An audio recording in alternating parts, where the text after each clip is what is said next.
Good morning, church. Thank you so very much for being part of our online worship assembly this morning. As I always tell you, and I want to remind you, especially now with everything that we're going through, I love you and I appreciate you. Thank you for being the Christian people that you are. Whether you're a member here at McDermott Road or you've been visiting with us, I know we've had so many people that have sort of been honorary members of McDermott Road since all of this began because you're not able to gather with a church family in your area. You've been part of our online worship assembly, and we want you to know we are so glad that we've been able to go through this storm together. You know, storms are kind of scary, whether we're talking about actual physical storms, hurricanes like just hit the Gulf this week, or blizzards or tornadoes. I grew up in Kansas where we experienced a lot of those.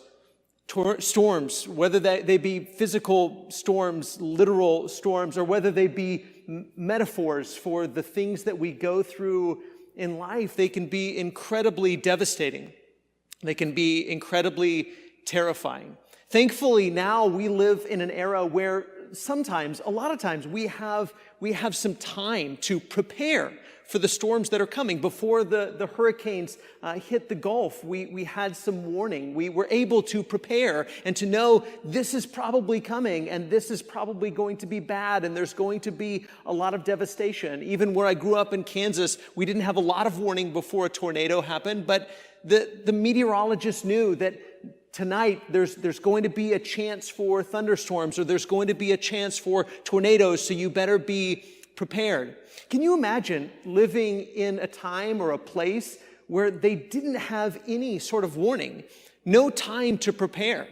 If you had lived in the time of Jesus, if you had lived in the first century, there would be no flash flood watches. There would be no hurricane watches. There would be no blizzard warnings. Nobody would tell you ahead of time, hey, this storm is probably coming today.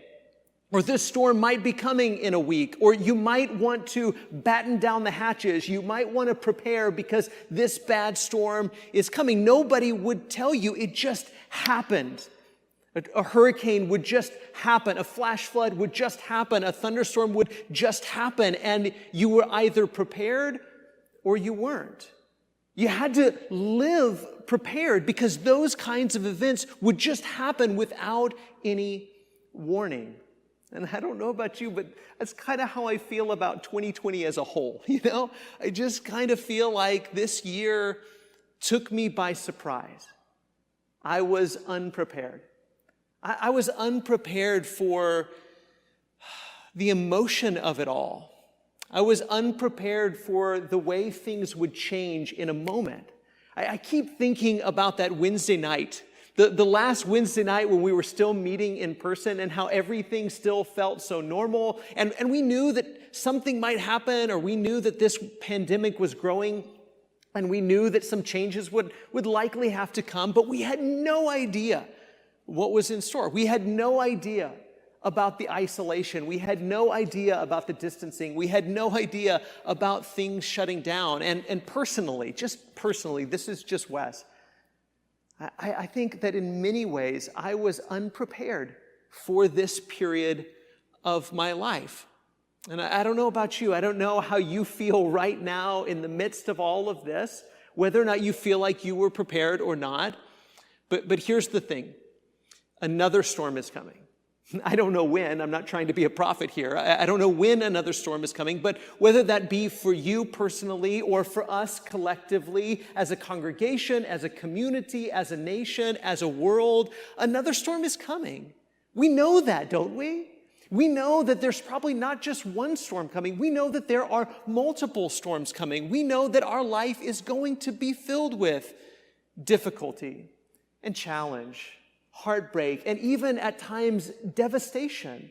The question is, are you prepared for that next storm? Are you prepared for the storm that's coming? I don't know when it's going to come, and neither do you. I don't know if the next storm is in another week or in another month or in another year or a decade from now. We don't know the answer to that question, but we know that it's coming. And the question is, are you prepared? Are you prepared for whatever life throws at you? You know, and I know that a storm is coming, and the question is, are you prepared? And that's what this series this month has been all about. We're wrapping up today this series, You Are Here, and this series has been all about self-reflection, self-evaluation. And one of the questions that we have to ask ourselves is, am I prepared for life's storms? Am I prepared for the next storm? Am I prepared for the next thing that I'm going to have to go through spiritually? Am I prepared for the next thing I'm going to have to go through emotionally? Am I prepared for my family's next storm? Am I prepared for my community's next storm? Am I prepared for my nation's next storm? Am I prepared for the next storm of life? And the question, of course, on our mind then is, how do we prepare? I'm glad you asked, because that's exactly what Jesus shares with us. How to prepare for life's storm. So let's look at our text this morning, which is from Matthew chapter 7 and verse 24. Matthew chapter 7 and verse 24.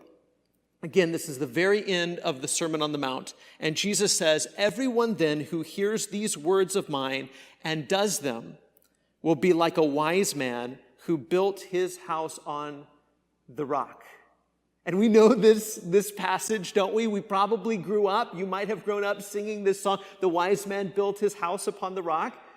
But it's not just a children's song. There could be nothing in the world more serious than this text right here.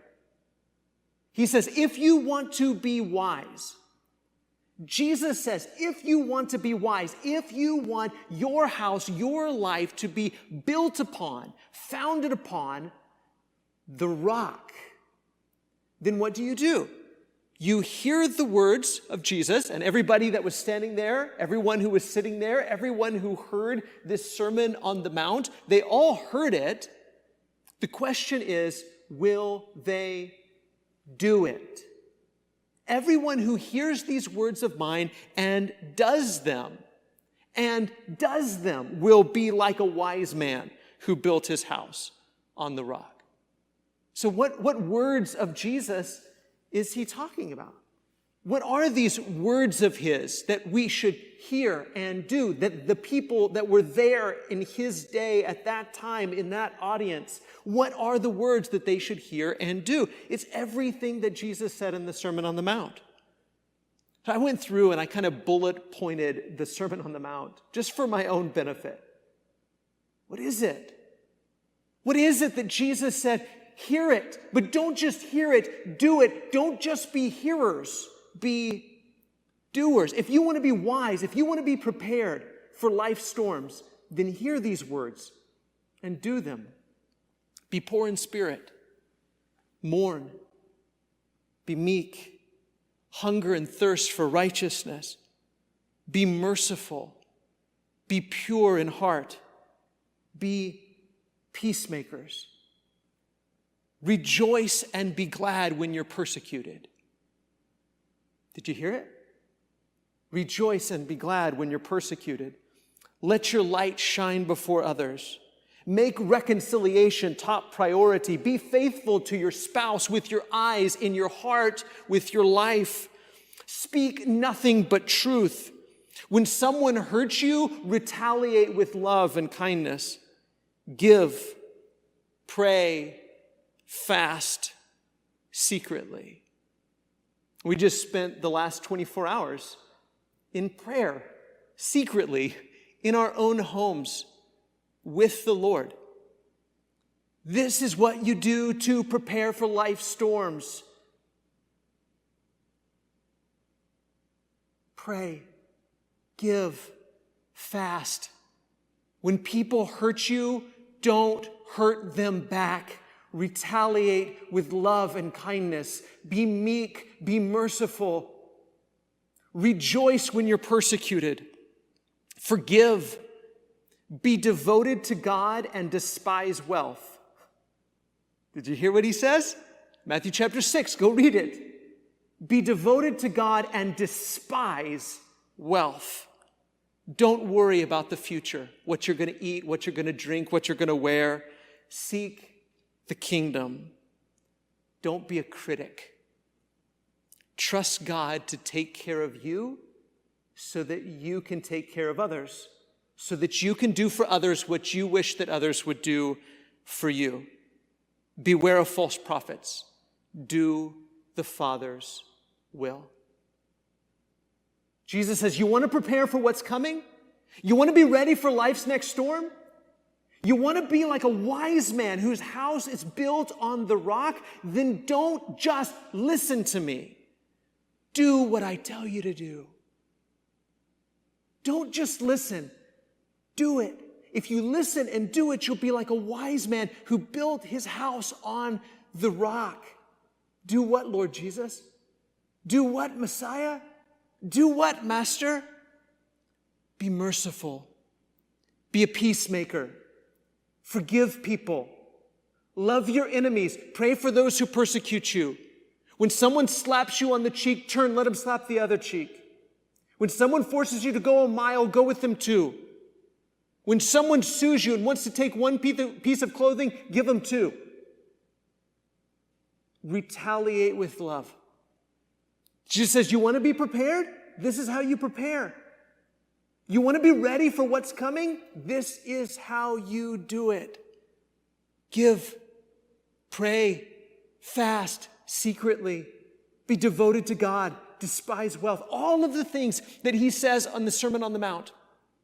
He doesn't just want you to believe that he's the Messiah. He doesn't just want you to give mental assent to that truth. He wants you to follow him. He wants you to obey him. He wants you to be his disciple. Someone who sits at his feet and says, teach me how to be like you. Teach me how to love my enemies. Teach me how to pray for those who persecute me. Teach me how to be meek. Teach me how to be poor in spirit. Teach me how to mourn. Teach me how to be a peacemaker. Teach me to retaliate with love. Teach me, Lord Jesus. And he says, if you listen, and if you follow, and if you do this, you will be like a wise man whose house is built on the rock. Now look at verse 25. He says, and the rain fell, and the floods came, and the winds blew and beat on that house. Which house? The wise man's house. The disciples' house. On the house of the one who listens to and does what Jesus says to do. Guess what? Storm's still coming, right? The storm is still coming. Even on the wise man's house, the storm is still coming. It's still going to rain on the wise man's house. The floods are still going to rise up all around the wise man's house. The winds are going to beat on the wise man's house. The storm is still coming to the wise. The storm is still coming to the obedient. The storm is still coming to the disciple. The storm is still coming. You're not going to avoid the storm. The storm is still coming. Sometimes we think, well, if I do what Jesus tells me to do, I won't have to deal with the storm. Wrong. You're still going to have to deal with the storm. You're still going to have to deal with enemies. You're still going to have to deal with heartbreak. You're still going to have to deal with incredibly difficult and challenging things. You're not going to avoid life's storms by following Jesus. You won't. Obeying Jesus doesn't prevent the storms of life. But here's what he says. When all of this happens, the rain and the floods and the wind, but it did not fall because it had been founded on the rock. Following Jesus doesn't help you avoid the storm. It helps you survive the storm. Right? You don't avoid the storm by following Jesus. You survive the storm by following Jesus. And Jesus knew the next storm, the next big storm that the people of Jerusalem and all of Israel would have to endure. He knew what was coming. He knew that in the coming years, within the lifetime of almost everybody with whom he was speaking, all of his audience, within their lifetime, the zealots would become even more zealous for the law, and they would be even more tired of being pushed around by the Romans. They were even more tired of these corrupt Gentiles that were stomping on them and on their country, and they were tired of it. They were sick of it. They didn't want any more of it. And so the zealots kept rebelling and pushing back and fighting harder and harder and harder. And Rome was tired of that. And they wanted to bring Jerusalem and Israel back under their thumb. And so the two forces kept pushing and pushing and pushing and pushing. And within the lifetime of Jesus' audience, Jerusalem would fall with a devastating fall. Jesus knew the storm that was coming. Jesus knew exactly what was going to happen. Jesus knew what all of this zealous fervor and anger and rebellion was going to lead to. He knew what was coming. And he says, if you want to survive the storm, listen to me and do what I tell you to do.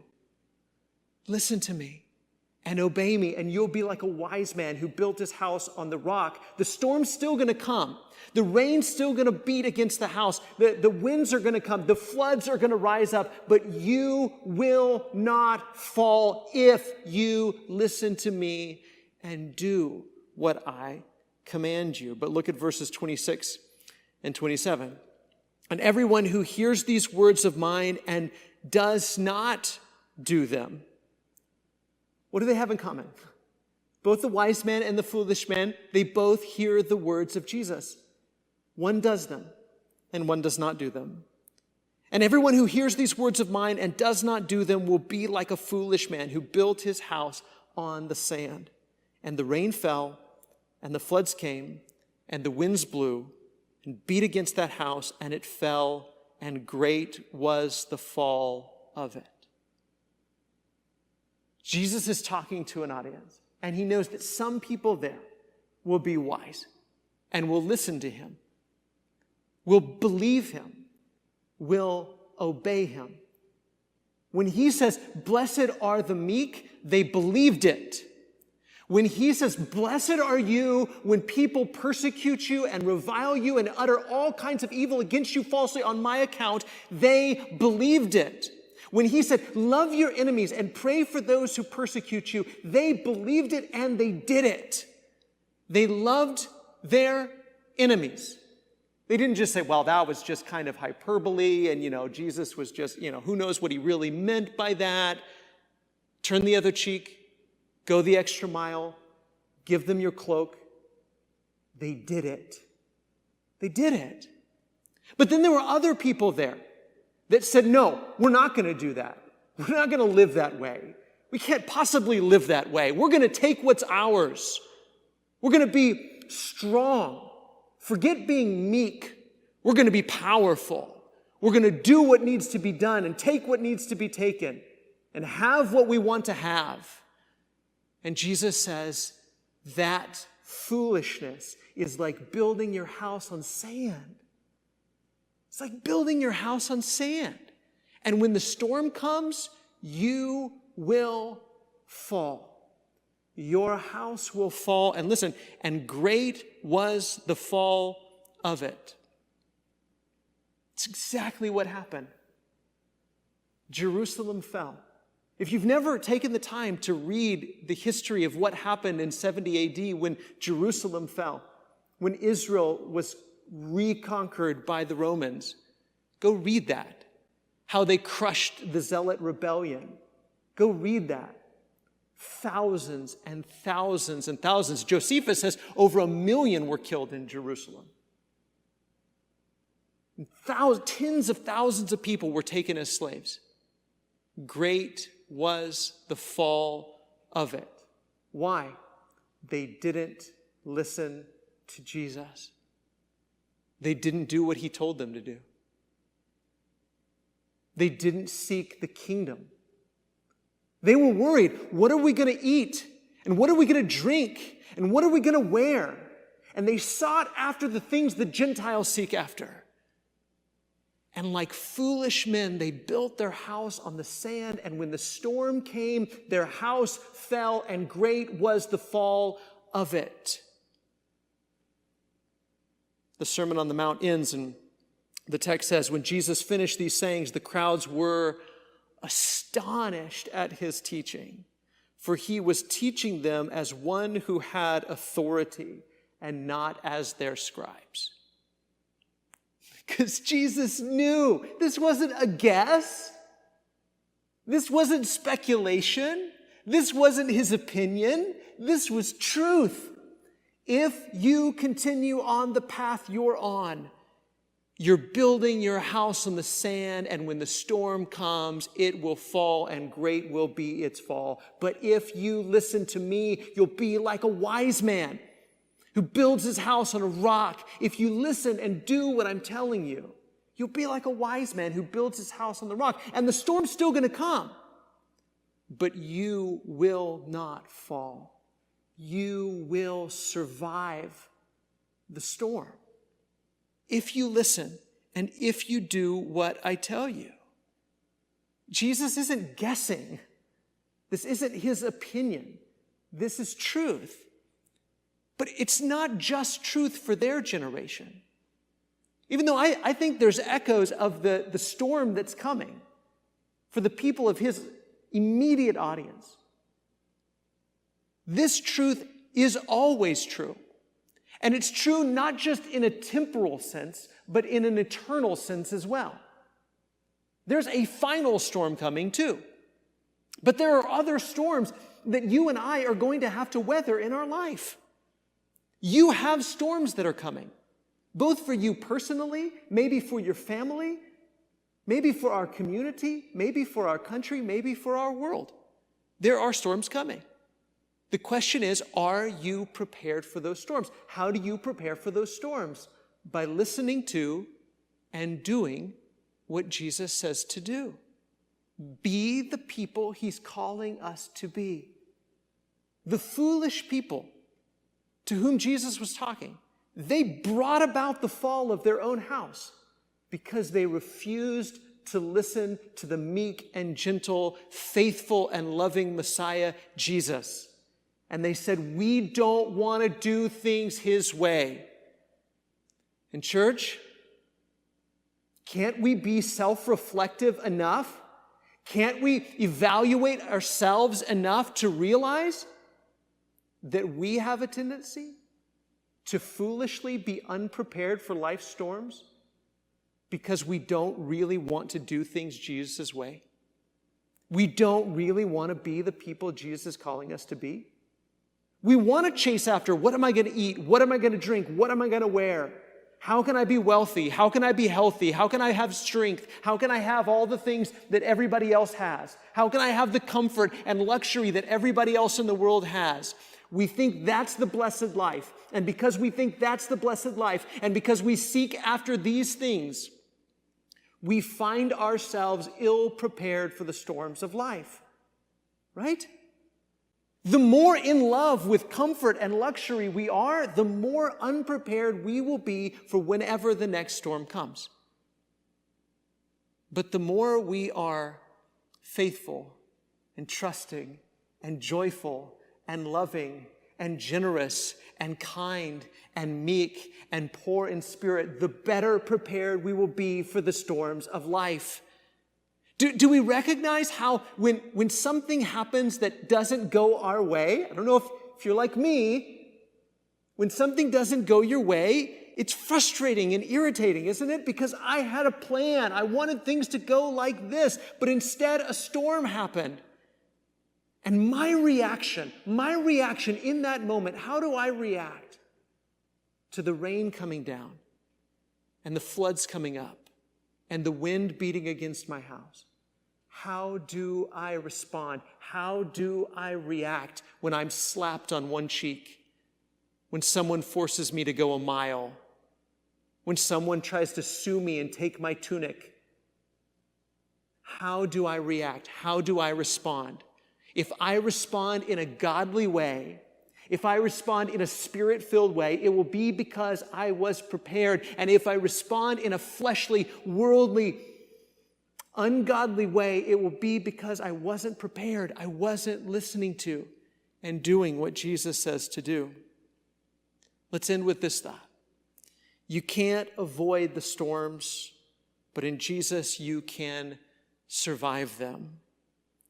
You can't avoid the storms. You can't avoid the storms. You are enduring a storm right now. We're all enduring a storm right now. And I wish I could tell you this is the last one. COVID-19, last storm you'll have to deal with. Nope, probably not. Unless Jesus comes back, there's going to be more storms. We're still going to have to deal with challenges and upsets and things that we didn't expect to happen. You can't avoid the storms, but in Jesus, you can survive them. You can survive whatever life throws at you. You can survive devastating news. You can survive persecution. You can survive rejection.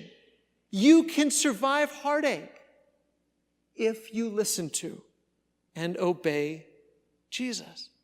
Hopefully, we're allowing this storm right now to draw us even closer to Jesus, so that when we come out of this storm, we are more prayerful, we are more dependent on Jesus, and we reflect better the words of the Sermon on the Mount. That's what I'm hopeful for. I'm hopeful that when we get past COVID-19, we are a changed, transformed, different kind of people, because these trials have taught us perseverance and character. I hope we allow this moment, this era in our life to draw us closer to Jesus, so that in Jesus we will be more prepared for the next storm of life. The only way to survive life's storms is by taking refuge in Jesus, is to be meek, to be poor in spirit, to be willing to suffer persecution, to be prayerful, to be faithful. That's why we focused this month on self-evaluation, self-reflection, prayer and fasting and self-disciplines last month. Why we're focused on, during this era of our life, let's make sure we're even more prepared for the next storm than we were for this one. Because you can't avoid life storms, but in Jesus, you can survive them. Church, we want to help each other to survive this storm and to survive the next by encouraging each other to take refuge in Jesus, by being baptized into him, yes, but also by listening to his every word and being the people that he calls us to be. So church, if we can help you to take refuge in Jesus, if we can help you put Jesus on in baptism, or we can help you to have the encouragement that you need, if we can pray for you, if there's anything that we can do for you, do not hesitate to reach out to us. We love you and we appreciate you and we thank you for being with us this morning.